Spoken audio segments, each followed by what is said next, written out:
Steam होता है ना बेटा, वो कब बनता है? 100 डिग्री सेल्सियस पे, ठीक है। अब ये कब बनता है? आप एक बात बताओ मुझे,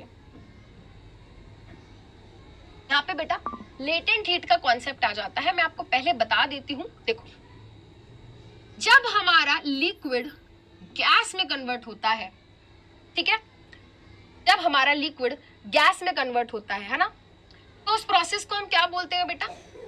वेपराइजेशन, ठीक है। तो यहाँ पे बेटा 1 kg लिक्विड को गैस में कन्वर्ट करने के लिए हम जितनी हीट देते हैं बेटा, उसको हम बोलते हैं लेटेंट हीट ऑफ वेपराइजेशन। तो जब हमने लिक्विड को गैस में कन्वर्ट किया, जब हमने लिक्विड को स्टीम में कन्वर्ट किया, तो हमने क्या दी होगी बेटा? क्या दी होगी? हीट दी होगी, ठीक है। एक तो बेटा ऑलरेडी हमने इतना हाई टेम्परेचर दे रखा है, और ये जो स्टीम है बेटा, इस स्टीम के पास बेटा क्या है? इस स्टीम के पास वो हीट है। देखो, लिक्विड को नीचे से मैं 100 डिग्री सेल्सियस की क्या दे रही हूं बेटा?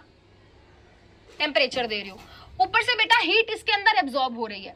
तो ये जो स्टीम है ना बेटा, इस स्टीम के पास टेम्परेचर की वजह से हीट तो है ही है, और वो जो बेटा हमने इसको लेटेंट हीट दी है, इसके पास वो भी है, क्योंकि इसने हीट क्या करी है? एब्जॉर्ब करी है। इसके पास ज्यादा हीट होती है, इसके पास ज्यादा हीट होती है। Steam eight 100 degree Celsius is better because steam जो है बेटा, उसके पास क्या है? उसके पास लेटेंट हीट है, और ऑलरेडी बेटा हीट हमने टेम्परेचर बढ़ाकर दी हुई है, वो भी है, ठीक है।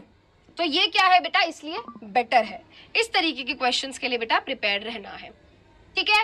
हम मटके के अंदर पानी रखते हैं तो वो ठंडा क्यों रहता है? क्योंकि मटके पे छोटे छोटे पोर्स होते हैं, मटके में से पानी निकलकर पोर पे जाता है। पोर के थ्रू बेटा पानी जब बाहर सरफेस पे आता है तो हीट की वजह से वो इवेपोरेट हो जाता है, एंड जब वो इवेपोरेट होता है तो बेटा जो मटके का सरफेस है वो ठंडा हो जाता है, और जब मटके का सरफेस ठंडा होता है तो पानी भी ठंडा हो जाता है।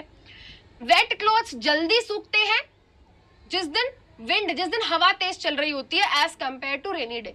बेटा हमें पता है जितनी ज्यादा विंड स्पीड होती है, जितनी ज्यादा विंड स्पीड होती है, उतना ज्यादा इवेपोरेशन होता है, ठीक है। जितनी ज्यादा विंड स्पीड, उतना ज्यादा इवेपोरेशन। रेनी डे में क्या दिक्कत है भाई? हवा